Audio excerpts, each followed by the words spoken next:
Wagner. L'apparition d'un général le jour de la résurrection, Armageddon, en visite en Algérie.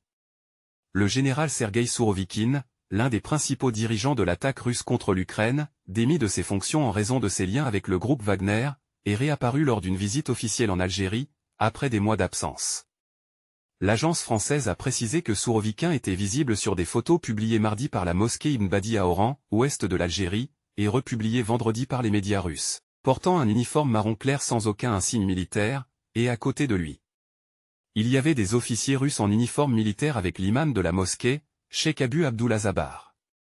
Les photos étaient accompagnées d'une légende, une délégation russe de haut niveau a visité la mosquée principale, Al-Qut Abdelhamid Ben Badi, et a été reçue par le directeur des affaires religieuses et des dotations et l'imam de la mosquée principale.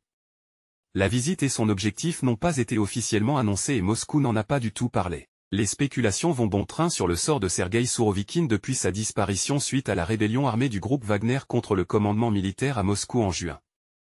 Selon les médias russes, le général Sourovikine a été démis de ses fonctions de commandant des forces aériennes et spatiales en août, 2 mois après la mutinerie du groupe Wagner, avec lequel il entretenait des liens étroits mais ne soutenait pas. Au cours de la mutinerie de 24 heures du groupe Wagner qui a ébranlé le pouvoir russe, Sourovikine a appelé les rebelles à s'arrêter et à regagner leur caserne, avant qu'il ne soit trop tard. Mais le général était néanmoins considéré comme proche du commandant de Wagner Eugène Prigojine, tué dans un accident d'avion en août. Sourovikine est l'un des principaux chefs militaires de la guerre en Ukraine. Il a également assumé des fonctions dans de nombreuses guerres menées par Moscou, à commencer par l'invasion soviétique de l'Afghanistan et la deuxième guerre en Tchétchénie, jusqu'aux opérations militaires russes en Syrie en 2015.